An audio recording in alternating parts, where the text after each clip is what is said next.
नमस्कार, आदाब। Crime petrol सतर्क के आज के इस एपिसोड में मैं अनूप सोनी आप सबका स्वागत करता हूं। क्राइम पेट्रोल सतर्क में जो एपिसोड हम आज आपको दिखाने जा रहे हैं वो जुर्म और अत्याचार की परिणति दर्शाता है।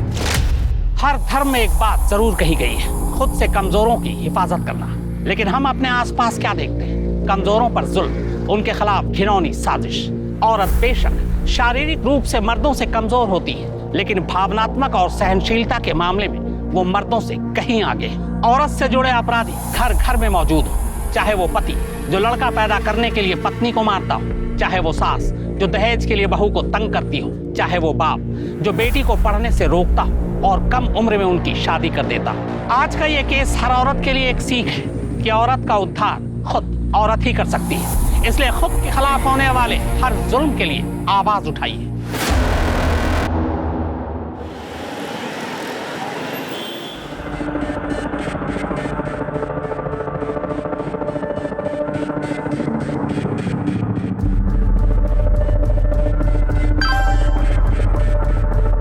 बाहर आ जाओ।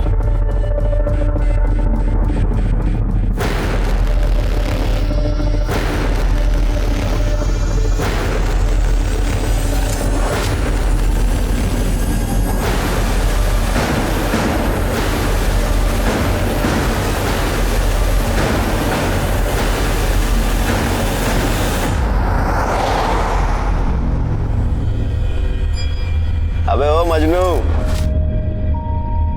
अब तो हाथ छोड़ दे भाभी जी का। सब कुछ छोड़ के आ गई तेरे लिए।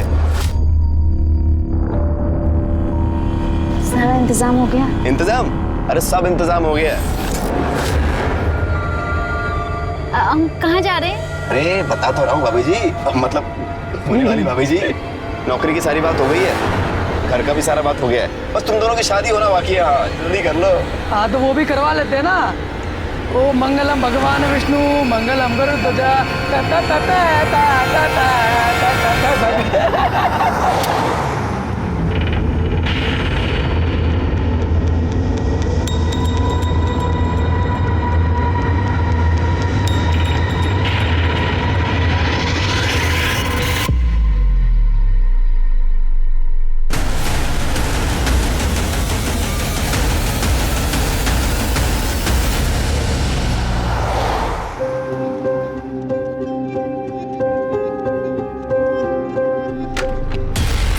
अच्छा देखो मैं तैयार हो गई हूँ। कैसे?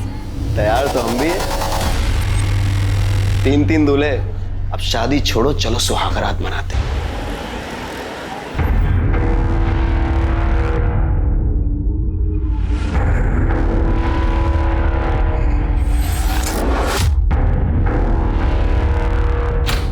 हाँ हाँ सब याद है।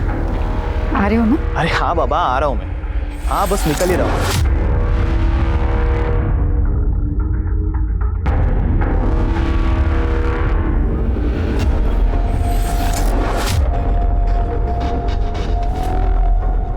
ओ हीरोइन, सारा दिन ये पंखा साफ करना है, बाकी का काम तेरा बाप करेगा क्या? नहीं बस हो ही गया।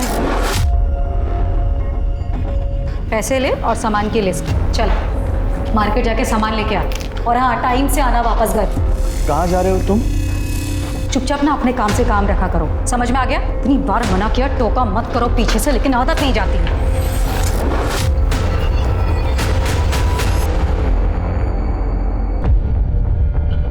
सर मेरा नाम दीपा कुलकर्णी है, मैं एक सोशल वर्कर हूँ। मुझे ये लड़की कल रात को अकेले रोड पर मिली।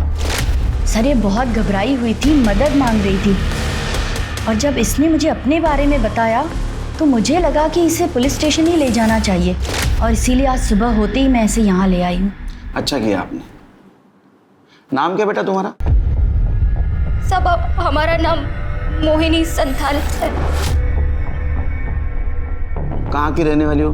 झारखंड तरवा गांव से है। क्या हुआ तुम्हारे साथ? सब हमारे माँ बाप नहीं है, चाचा के घर रहते हैं। एक दिन चाचा बोले मंडी जाना है, धोखे से किसी आदमी को बेचती है।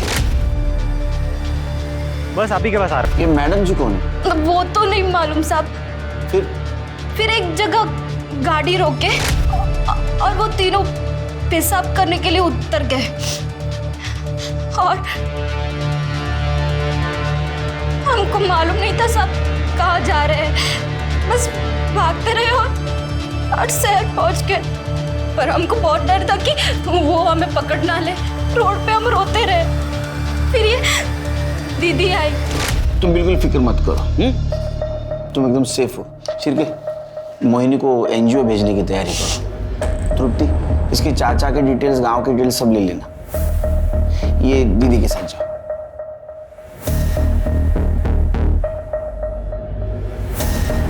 शिरके, मुझे लगता है गर्ल ट्रैफिकिंग का मामला है, लेकिन मैडम जी कौन हो सकती है?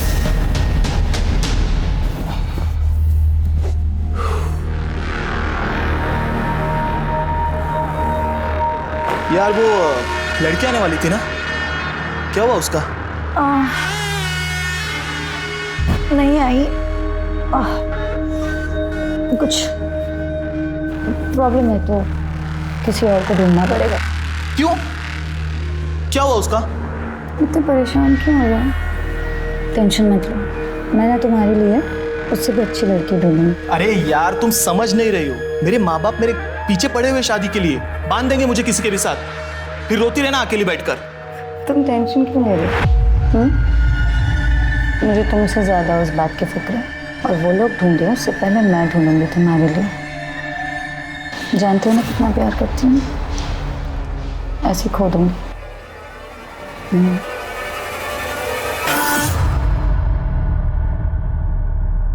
साहब 2 दिन हो गए, हमारी बेटी नमिता की कोई खबर नहीं।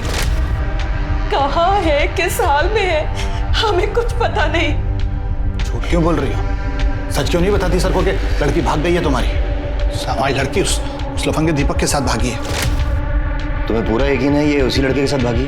हाँ सर, पूरा यकीन है उस लड़के के साथ ही भागी है। लड़का 2 दिन से गायब है, अपने घर पे नहीं है, और हमें नहीं पता था सर कि ट्यूशन पढ़ने जा रही है। हमें लगता था, लेकिन उसका तो चक्कर चल रहा था। ये गोल खिला रही है ये पढ़ाई लिखाई के नाम पर।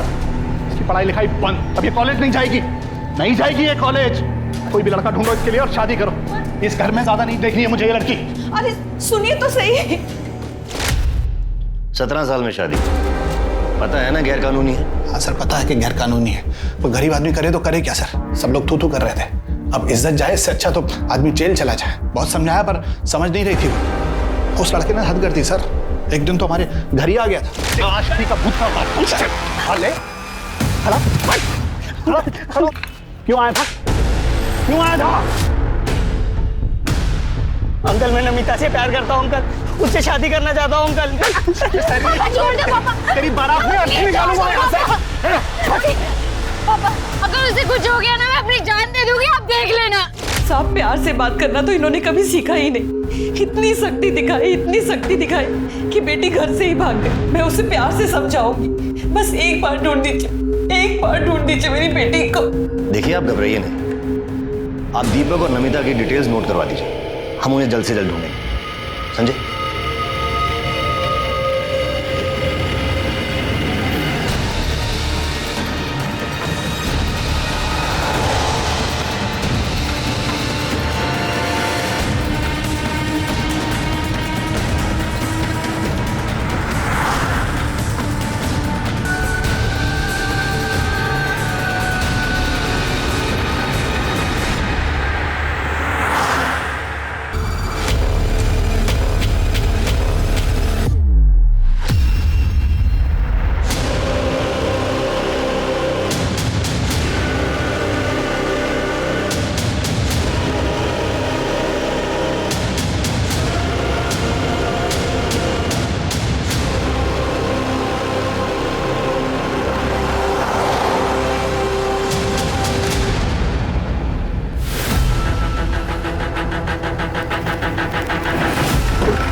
सर लड़की की बॉडी है, देखकर लगता है कि 16-17 साल की होगी।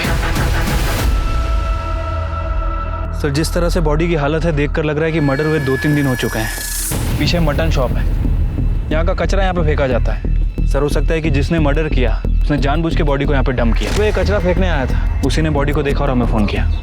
सर लड़की के प्राइवेट पार्ट पर ड्राई ब्लड मिला है। सेक्सुअल असॉल्ट या रेप जैसा मामला हो सकता है, पर बॉडी पूरी तरह से सड़ चुकी है, इसलिए ऐसा कुछ कहा नहीं जा सकता। पर सर बाकी बॉडी में चाकू से वार किया गया हो या फिर घाव, ऐसा कोई निशान दिख नहीं रहा है। Sir 1 minute. सर ये देखिए, लड़की का चेहरा थोड़ा विजिबल है और कुछ दिन पहले शास्त्री नगर पुलिस स्टेशन में इसी डिस्क्रिप्शन की एक लड़की की मिसिंग कंप्लेंट आई थी। ये फोटो, माला कोंडे नाम है इसका। कंप्लेंट किसने की थी? सर इसके हस्बैंड ने, श्याम कोंडे ने। उसको आइडेंटिफिकेशन के लिए बोला और कुछ आसपास चेक किया, एविडेंस कुछ मिला? आसपास कोई एविडेंस वगैरह नहीं मिला। इससे बात हो गई? हाँ सर, इससे मेरी बात हो गई है। ठीक है, बॉडी को पोस्टमार्टम के लिए भेज दो।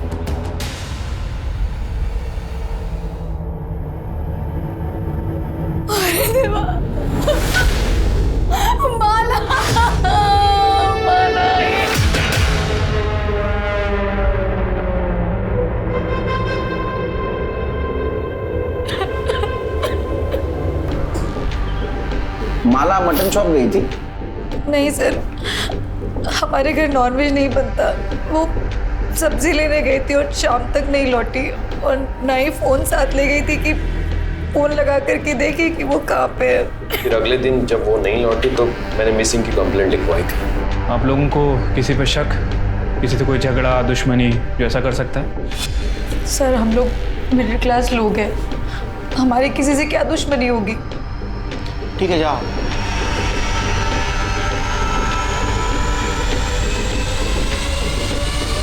पूरा नाटक है सिर के। हाँ, ड्रामेबाज है एकदम। देखो ना, किसी ने नहीं पूछा बॉडी कब मिलेगी। कुछ झोल लग रहा है। एक काम करो, माला की डिटेल्स निकालो और एक कोंडे फैमिली की भी डिटेल्स निकालो।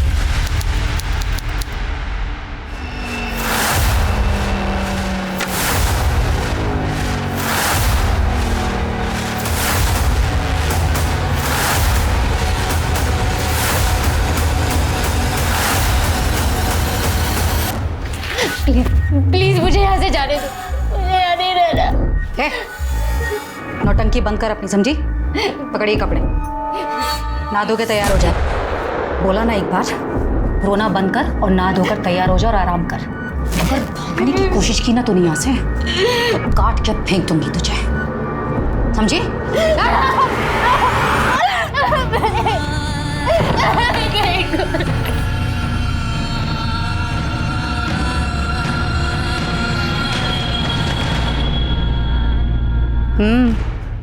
फोटो देखी? मैं आज ही आई बाबा को उसकी फोटो भेजता हूँ। देखना, शादी के लिए फौरन हाँ कर देंगे। अरे लड़की सिर्फ 17 साल की है, नाबालिग है वो। पहले उसके एज प्रूफ के ना झूठे पेपर्स तैयार करने दे। शांति रख। ठीक है सर, कोंडे फैमिली के पड़ोसियों से बात की है। सर हैरानी की बात यह कि पड़ोसियों तक को नहीं पता था कि माला उस घर में नौकर थी या फिर श्याम की बीवी। सर ये कोंडे फैमिली माला के साथ बहुत बुरा व्यवहार करते थे, उसे नौकरानी की तरह ट्रीट करते थे। फिर अचानक से एक दिन उन्होंने कहा कि श्याम और माला की शादी हो गई। किसी को नहीं पता चला कि उनकी शादी कब हुई। मुझे तो पहले से झोल लग रहा था शिर की। ये कोंडे फैमिली की डिटेल्स निकाली? हाँ सर, ये श्याम को जुए की लत, काम वाम कुछ करता नहीं था। रमाकांत के पास भी कोई काम नहीं है और ये वैशाली घर चलाने के लिए नर्स और हाउस होल्ड हेल्प का काम करती है। दूसरों के घर में नौकर प्रोवाइड करवाया करती थी। चिरके, मुझे वैशाली के काम में भी झोल लग रहा है। पता करो, ये नर्स और नौकर प्रोवाइड करने के नाम पे कुछ काले धंधे तो नहीं करती थी? सर हमने पता किया, माला का बर्थ सर्टिफिकेट निकली है। तुम एक काम करो, उड़ई ऑफिस से माला के फिंगरप्रिंट और फोटो के बेसिस पे उसके आधार कार्ड के डिटेल्स निकलवा। हो सकता है असली डिटेल्स मिले। सर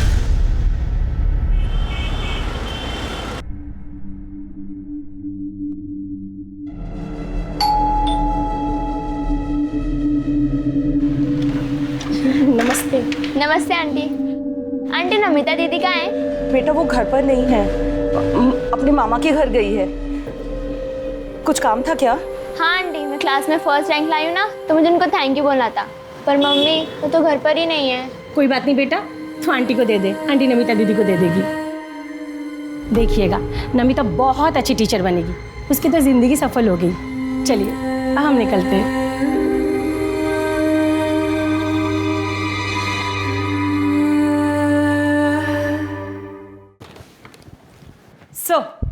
सर ये माला का ओरिजिनल आधार कार्ड, जिसमें माला का नाम माला कोंडे नहीं, माला सुर्वे है। और इसमें एड्रेस भंडारी के पास अंबाड़ी गांव का है। एक काम करो तृप्ति, ये माला के गांव जाओ, सूर्य फैमिली के सारे डिटेल्स निकालो, पता करो ये माला की शादी हुई थी भी या नहीं। सर, माला की पीएम रिपोर्ट। सर, रिपोर्ट के हिसाब से उसकी मौत 7 सितंबर की शाम 4 बजे से 6 बजे के बीच में, सही न्यूट्रिशन ना मिलना, थकान, मतलब कुपोषण की वजह से उसकी मौत हुई है। सर, साथ ही साथ उसकी बॉडी पर सिगरेट के जलाने के निशान भी हैं, नाखून के खरोच के निशान भी और काटने के निशान भी हैं, और बॉडी पर 3 अलग अलग लोगों के सीमेन सैंपल भी मिले। सिर्फ इंसान ने हैवान इतनी छोटी सी उम्र में उसके साथ जबरदस्ती की, कई सारे लोगों ने सिगरेट के चटके दे, काटा, उसको खरोचा, हो सकता है उसके साथ गैंगरेप भी किया होगा और इसके वजह से उसका खून बहा और मर गया। हो सकता है सर। वैसे कोंडे फैमिली के बारे में जो इन्फॉर्मेशन मिली है उसे भी झुठलाया नहीं जा सकता सर, क्योंकि थकान, बॉडी को सही न्यूट्रिशन ना मिलना, कुपोषण, ये भी मौत का एक कारण है। चिरकिया, हमें इन्फॉर्मेशन नहीं, सबूत चाहिए। हमें पता करना होगा ये शाम की शादी हुई थी भी या नहीं, और ये भी पता कर दे ये कोंडे फैमिली सच बोल रही है झूठ। और एक चीज पता करनी होगी, ये श्याम और रमाकांत का डीएनए हमें बॉडी पे जो सीमेंट्स मिले उससे मैच होता ही नहीं।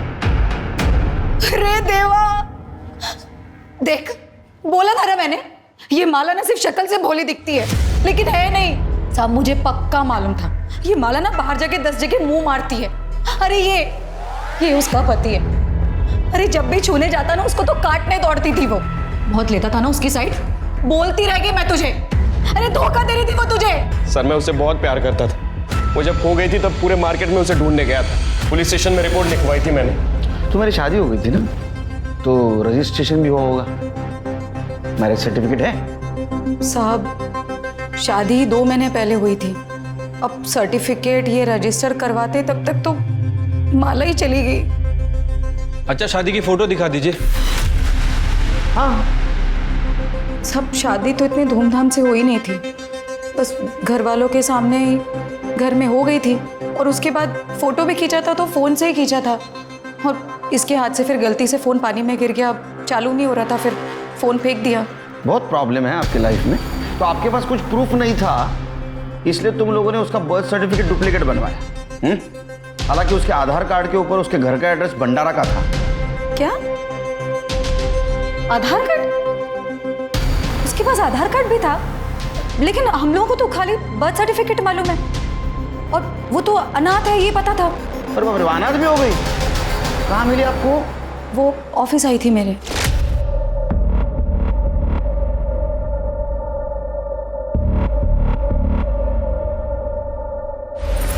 क्या है? इधर आओ। दीदी, मेरा नाम है माला, मैं अनाथ हूँ, मेरा कोई नहीं है। कोई काम मिल जाता तो। पढ़ी लिखी हो? ज़्यादा पढ़ी लिखी तो नहीं हूँ, पर झाड़ू पोछा कर सकती हूँ। ठीक है, आईडी में कुछ आधार कार्ड वगैरह कुछ है? फिर मैं देखती हूँ। आधार कार्ड तो नहीं है, पर हाँ जन्म प्रमाण पत्र है। ठीक है, मैं देख लेती हूँ, कुछ होता है तो मैं बताऊँ।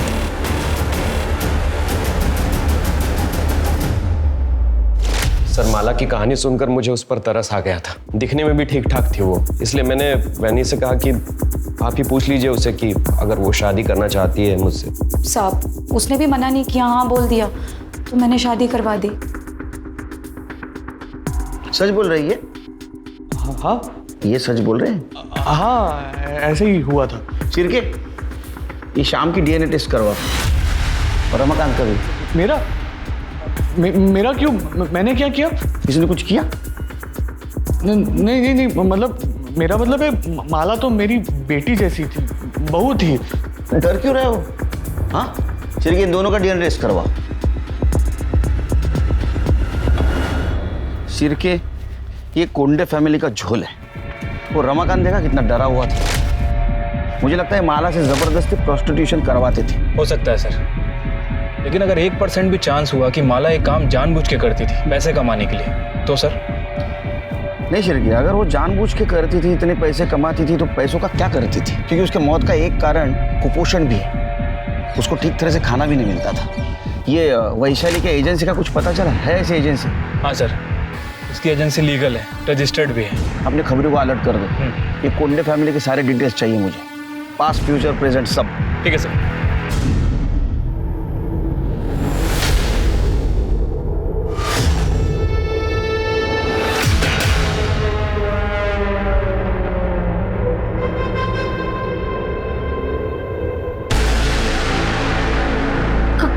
कौन हो तुम?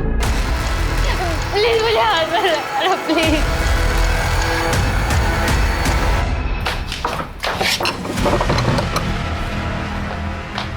मना किया था ना, बोला था ना दूर रहने के लिए। अरे पर क्यों?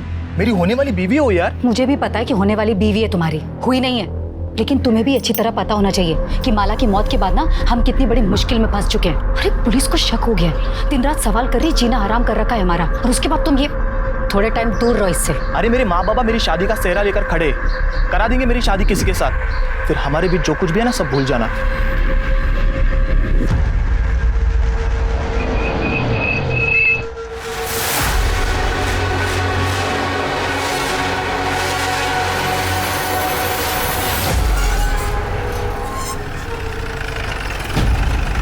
अच्छा सुनो, मैं राम बाबू के यहाँ पे आता हूँ, हैं? ठीक है? आप माला सुरवे के माता पिता सविता सुरवे और हीरानंद सुरवे हैं? नहीं, हम लोग राउत हैं। सुरवे तो वो थे जिनसे 4 महीने पहले हमने घर खरीदा था। तो वो लोग अब कहाँ हैं? पता नहीं। मैडम, सुरवे लोग तो ये गांव छोड़ के कब के चले गए? आप कौन? मैडम, मैं सुशीला, उनकी पड़ोसन। वो लोग बहुत कमीने थे, अपने बेटे मकरंद की शादी में खर्चा करने के लिए बेचारी माला को बेच दिया, और जब बिरादर में थूथू होने लगी तो ये घर बेचा और भाग गए। इसे पहचानती हो? हाँ, यही तो है माला। इसे कैसे नहीं पहचानूंगी? बचपन से देखा है मैंने इसको। तो सुरवे फैमिली कहाँ पे है? उनके बारे में कुछ जानती हो? माँ बाप का तो पता नहीं, पर सुना है मकरंद विट्ठल नगर में अपने ससुराल में घर जवाई बन के बैठा है। सर, घर बेचकर जाने के बाद माला के माता पिता को किसी ने गांव में नहीं देखा। मकरंद का भी यही कहना है कि वो अपने आखिरी दिनों में हरिद्वार चले गए। हरिद्वार पुण्य कमाने ने पाप धोने गए होंगे। सर, मकरंद का कहना है कि उसकी शादी के बाद से ही वो चले गए, और उसके बाद उसके साथ भी उसकी कोई बातचीत नहीं। सर, माला की बॉडी पे जो 3 लोगों के सीमेन मिले थे, उसकी डीएनए रिपोर्ट आ गई सर। उनमें से एक का डीएनए श्याम के डीएनए से मैच करता है। और दूसरे 2 रमाकांत की डीएनए रिपोर्ट? सर, रमाकांत का डीएनए सीमेन से मैच नहीं कर रहा है। मतलब कोंडे फैमिली माला के बारे में जो बोल रही थी वो सच हो सकता है, या ये भी हो सकता है कि उसके साथ किसी ने जबरदस्ती की या रेप। सर, दिल्ली से एक लड़की की पूछताछ आई है। कुछ दिन पहले वो अपने बॉयफ्रेंड के साथ घर से भाग गई थी। वो लड़की नागपुर में दिखाई दी। उसका नाम है नमिता सिंह। ये फोटो और उसकी उम्र 17 साल। शिरके, इसका लुकआउट नोटिस जारी करो, हो सकता है इसके बारे में किसी के पास इन्फॉर्मेशन हो। ठीक है सर। माला कोंडे उस माला सुरवे मर्डर केस सुलझने की बजाय उलझता ही जा रहा है। पुलिस ने माला का बैकग्राउंड तो चेक किया है, लेकिन कत्ल के मकसद को लेकर पुख्ता तौर पर कोई बयान देने से बच रही है। पोस्टमार्टम रिपोर्ट में एक्सेसिव सेक्स और टॉर्चर की बात कही गई है, रेप नहीं आया। तो क्या रेप इसलिए नहीं आया क्योंकि माला के अंदर रेप से स्ट्रगल करने की न तो ताकत बची थी और न ही जान? क्या वाकई माला देह व्यापार में शामिल थी और यही उसकी मौत की वजह बनी? अगर हाँ, तो फिर कातिल कौन है? उसका पति, ससुराल वाले, ये बाहर का कोई शख्स? माला के माँ बाप ने उसे किसके हाथों बेचा था? और क्या माला के कत्ल में उसके माँ बाप का हाथ भी शामिल हो सकता है?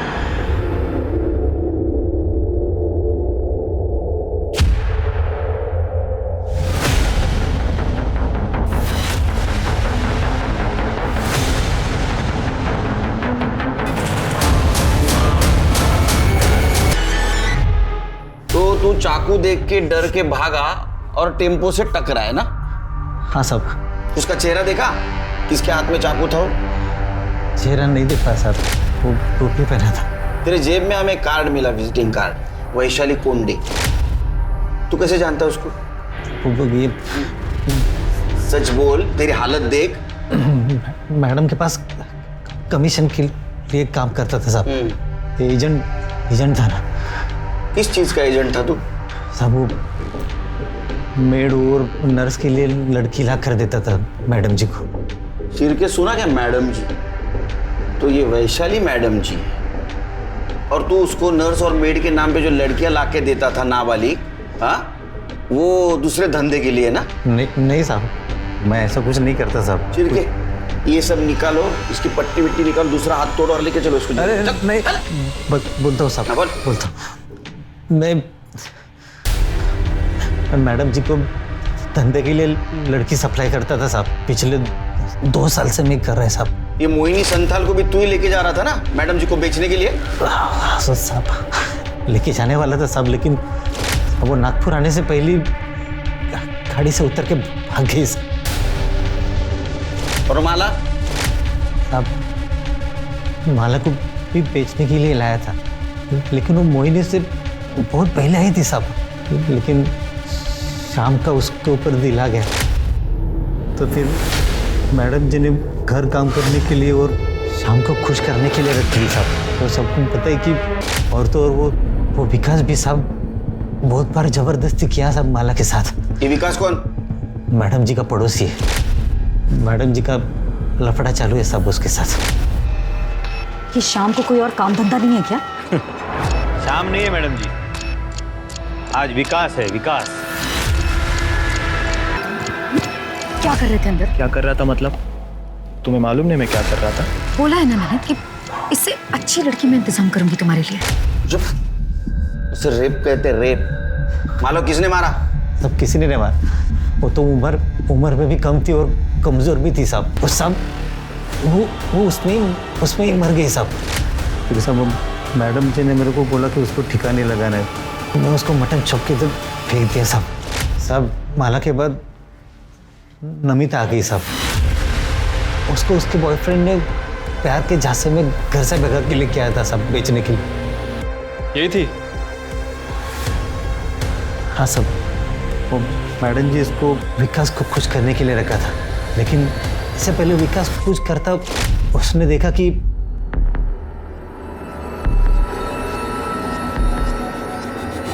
तू अंदर क्या कर रहा था? तेरी हिम्मत कैसे हुई मेरे होने वाली बीवी को हाथ लगाने की? होने वाली बीवी है ना, हुई तो नहीं है ना। चल। साले हर बार तेरी मन मर्जी नहीं चलेगी, समझा? दोबारा अगर तूने उसे हाथ लगाया ना तो लगाऊंगा। क्या करेगा बे तू? ये घर मेरा और इस घर की हर चीज मेरी है, समझा? जो करना कर। साले तुझे बहुत चर्बी आई है, हाँ? जान से मार दूंगा। चल। विकास, श्याम, छोड़ो, तुम लोग ये क्या कर रहे हो? अरे छोड़ दो दूसरे को। विकास छोड़ो। श्याम, विकास बस। विकास, छोड़ो विकास। विकास, क्या भाग रहे तुम? रुक। अरे क्या मुंह देख रहे हो? उसको पकड़ो, मर जाएंगे वरना हम लोग।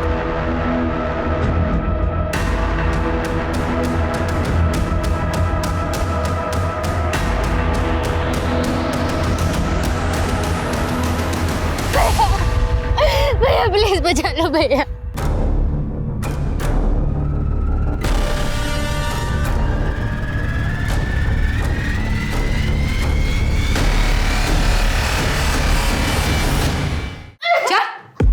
इसे अगर कुछ हो गया तो मैं शादी किससे करूंगा? इससे तू नहीं, मैं शादी करूंगा। बस।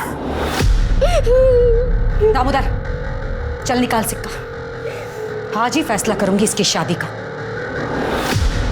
अगर हेड आया तो श्याम की और अगर टेल आया तो विकास की। ये ऐसे कैसे बोल रहे हो तुम?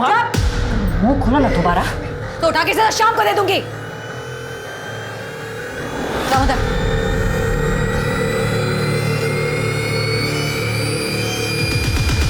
मैं जीत गया।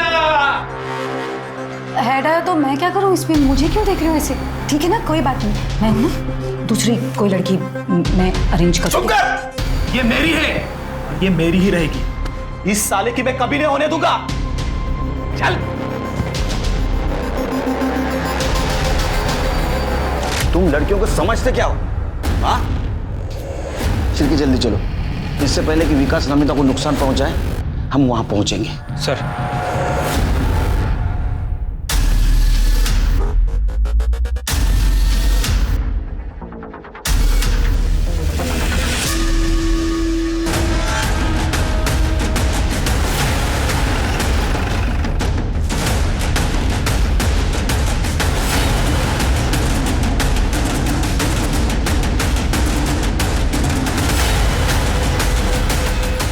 चेक करो।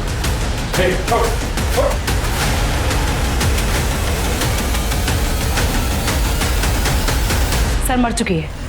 किसने मारा? आपने नहीं मारा सर, हमें नहीं पता sir. Please please sir, please. किसने मारा इसको? तेरे हाथ में चाकू था, हाँ? इन सबके नौटंकी में ये शाम को मिली थी, इसलिए तूने मारा है उसको? सर नहीं सर, मेरे हाथ में चाकू था सर, मैं मारने आया था सर इसको, लेकिन पहले से मरी पड़ी थी सर। मैं सच कह रहा हूँ सर। तूने मारा उसको? चले पहले तू मजा ले चुका था उसके साथ, तेरे को डर था ये वैशाली इसको विकास को दे देगी, इसलिए तूने मारा ना? नहीं सर, वैनी ऐसा नहीं कर सकती सर। सर ये शाम सही कह रहे, लड़की है, कोई खिलौना थोड़ी। मैडम जी तेरा खेल खत्म हो गया, समझा? सर ये देखिए टूटा हुआ नाखून मिला है। चेक कर, हाँ चेक कर स्मिता इधर। इसका मतलब तुम दोनों के अलावा इस रूम में तीसरी औरत थी। कौन थी? सच्ची कह रही हूँ, मुझे नहीं पता सर। हमने किसी औरत को नहीं देखा सर। छिड़के बॉडी को पोस्टमार्टम के लिए भेज दो, और ये नाखून डीएनए एनालिसिस को भेज दो, और इसके सब मैच करवा के दे। उनको जेल में लेके जाओ और ऐसा मारो ना बिना हेड टेल किए, सब सच बोलेंगे। चल लेके जाओ इनको। मैंने मर्डर नहीं किया, सच कह रही हूँ मैं। लोगों के घर नर्स और मेड भेज कर उतने पैसे नहीं कमाती थी जिससे घर चले, और ऊपर से क्लाइंट और लड़कियों का पुलिस वेरिफिकेशन का झंझट अलग, और इसमें लड़कियों को बेचती थी तो लाखों रुपए मिलते थे। सर मेरी मजबूरी थी ये करना, क्योंकि मुझे मालूम था कि मेरा पति रमाकांत एक नंबर का निकम्मा है और घर मुझको ही चलाना। नौकरी चले जाने के बाद जो बची कुची हिम्मत थी वो भी चली गई। विकास और उसके बारे में मुझे पहले से ही पता था, लेकिन मैं कुछ बोल नहीं सकता था। क्या बोलता सर मैं? और औरत अगर सामने से आएगी तो कौन छोड़ता है? पर सर वो मुझसे उम्र में बड़ी थी, इसलिए घर वालों और सोसाइटी को दिखाने के लिए अपनी उम्र की लड़की से शादी करना मेरी मजबूरी थी। इसलिए वैशाली नमिता को मेरे लिए ढूंढ लाई थी। लेकिन जब मैंने पहली बार नमिता को देखा तो मेरा उस पर दिल आ गया सर, लेकिन उस साले शाम ने सब गड़बड़ कर दी। सर विकास को पता था कि माला मेरी है, फिर वो उससे मजे ले रहा था, और जब मैंने नमिता को हाथ लगाया तो मारने मरने पर उतर आया। वो कह रहा था कि वो मेरी होने वाली बीवी है, शादी करूंगा मैं उससे, जैसे कि उसको पता ही नहीं था कि शादी का सिर्फ नाम है। बहुत शरीफ बनने की कोशिश करता रहे तू, हमको सब पता है। उन जानवरों में से तू भी एक था ना? नहीं सर, सच में मैंने कुछ नहीं किया। मैं कसम खाकर कह रहा हूँ, मैंने कुछ नहीं किया। वैशाली तो जिन लड़कियों को लेकर आती थी उन लड़कियों पर मुझे तरस आता था। शुरू में थोड़ा बुरा लगता था, लेकिन इतना पैसा कमाने लग गई कि हर लड़की देखकर मुझे वो खरीदने और बेचने का सामान ही नजर आती थी। नमिता को किसने बेचा? उसके बॉयफ्रेंड दीपक ने? मुझे नहीं मालूम किसने बेचा, लेकिन दामोदर ने उसको दिल्ली के किन्हीं 3 लोगों से खरीदा था मेरे लिए। ह्यूमन ट्रैफिकिंग पहले प्रोस्टिट्यूशन के लिए किया जाता था, लेकिन शर्म की बात यह है कि अब शादी के लिए दुल्हन तक खरीदी जा रही। ये चलन बढ़ रहा है, और इसके बढ़ने की एक वजह यह भी है कि जनसंख्या में लड़के और लड़की के अनुपात के बीच में फर्क है। ये नतीजा बेटे और बेटियों में फर्क का है। यही वजह है कि बहुत सारी जगहों पर बेटियों को पैदा होते ही मार दिया जाता है। हरियाणा से ये चलन शुरू हुआ, लेकिन कई राज्यों में अब ये चलन बढ़ गया है। अगर ये चलन ऐसे ही चलता रहा तो न सिर्फ ये देश के लिए घातक होगा, बल्कि लड़के और लड़कियों के बीच जो फर्क है उसका फासला और भी बढ़ेगा। सर माला की बॉडी पर बाकी जिन 2 आदमियों के सीमेंट मिले थे, उनका डीएनए विकास और दामोदर से मैच करता है। वो तो होना ही था शिरकी, क्योंकि दोनों ने कन्फेस भी कर लिया था ना, माला के साथ उन्होंने रेप किया है। सर हॉस्पिटल से फोन आया था, कल रात दामोदर की हॉस्पिटल में मौत हो गई। शिरकी दामोदर का जिस जगह एक्सीडेंट हुआ वहाँ सीसीटीवी के देखो। ठीक है सर। सर एक और बात, नमिता की बॉडी के पास जो नाखून मिला है, डीएनए रिपोर्ट से पता चला है कि वो नाखून किसी औरत का नहीं बल्कि वो आदमी का है। हो सकता है सर, बहुत सारे आदमी लोग अपनी छोटी उंगली का नाखून बढ़ा के रखते हैं, उसमें नेल पेंट वगैरह लगाते हैं। इसका मतलब शिरके उस कमरे में श्याम और विकास के अलावा तीसरा आदमी भी था जिसने नमिता का मर्डर किया। शिरके एक काम करो, एक कोंडे हाउस के आसपास जितने भी मोबाइल टावर्स हैं वहां से पता करो कि उस एरिया में उस वक्त कितने मोबाइल एक्टिव थे, और ये दामोदर का जिस बार के बाहर एक्सीडेंट हुआ वहां का भी मोबाइल डाटा रिकवर करवाओ। सर हमने कोंडे हाउस दोबारा सर्च किया, जिस कमरे में नमिता की लाश मिली थी उस कमरे के बाहर एक ब्रेसलेट मिला।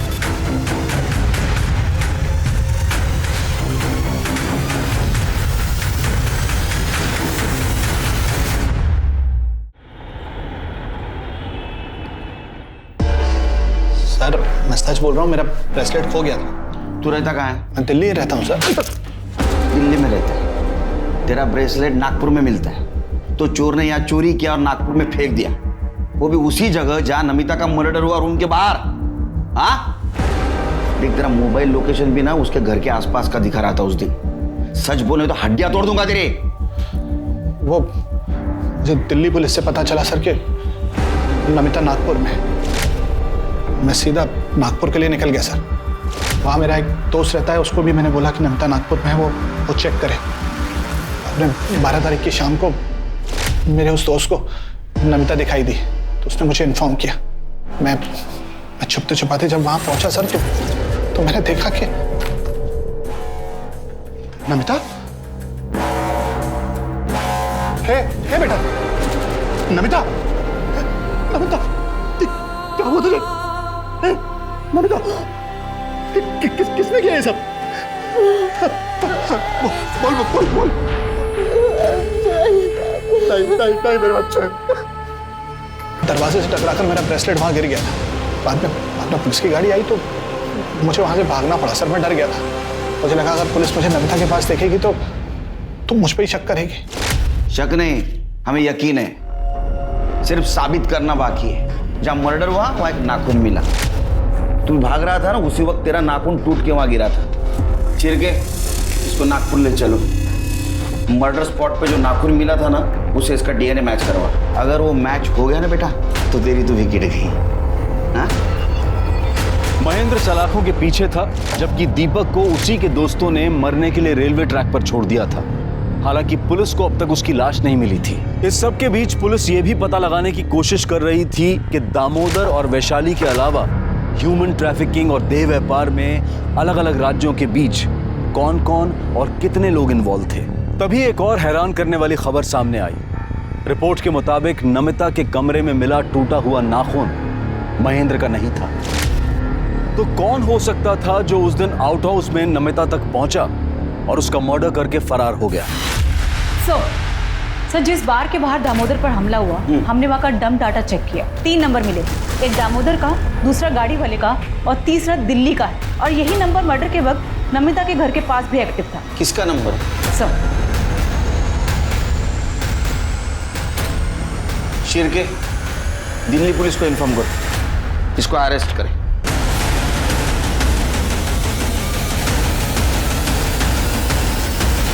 नमिता को बेच के तेरा मन नहीं भरा तो उसको मारने पहुंचा और मार भी दिया। नहीं साहब, ये जो नाखून टूटा है ना, ये मर्डर स्पॉट पे मिला है हमको, समझा? सच बोल। साहब नमिता को हम नहीं बेचे साहब, हम तो उसको बहुत प्यार करते थे। अरे जिंदगी थी वो हमारी, लेकिन हमसे एक गलती हुई साहब कि वो मुकेश जैसी दोस्त पे हम विश्वास कर लिया और उससे मदद मांगे साहब। जिस दिन हमारी शादी थी साहब, वो हमको नशीली चाय पिला के, जाओ दूल्हे राजा को पटरी पर फेंक के आओ, इसके बाद दुल्हन के साथ सुहागरात मनाते हैं। हमको मार के वो अधमरा करके पटरी पे मरने के लिए भेज दिया साहब। वो तो आखिरी वक्त पे एक आदमी ने हमको बचा लिया। और जब हम वापस नमिता को ढूंढने के लिए उस जगह पे पहुंचे तो नमिता कहाँ है? बोल, कहाँ बेचा? बोल।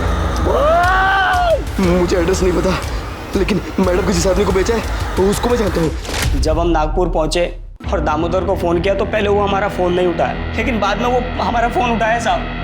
और हम उसको झांसा दिए कि हमें लड़की चाहिए। वो बोला लड़की है, फलाना बार में पहुंच जाओ। हम साहब वहाँ पहुँच गए, लेकिन वहाँ देखा तो बहुत सारे लोग थे साहब। लेकिन हमको मुकेश उसका हुलिया बताया था, हम उसको पहचान गए। और जैसे हम चाकू निकाल के उसके गर्दन पे रखे और नमिता के बारे में पूछे, सब वो कुछ बिना बोले ही भागने लग गया वहाँ से और जाके एक गाड़ी से टकरा गया साहब। हम फिर गए उसके पास और चाकू दिखा के फिर नमिता के बारे में पूछे। वो बताया साहब कि नमिता कहाँ है, किस कमरे में, और उस कमरे की चाबी उसके जेब में थी। हम उस जेब से उसकी चाबी निकाल ली और उसका फ़ोन भी निकाल लिए और रास्ते में जाके उसका फ़ोन तोड़ के फेंक दिए साहब, ताकि वो हमारे बारे में किसी को इन्फॉर्म ना कर सके। और हम जैसे ही नमिता के पास पहुँचे, नमिता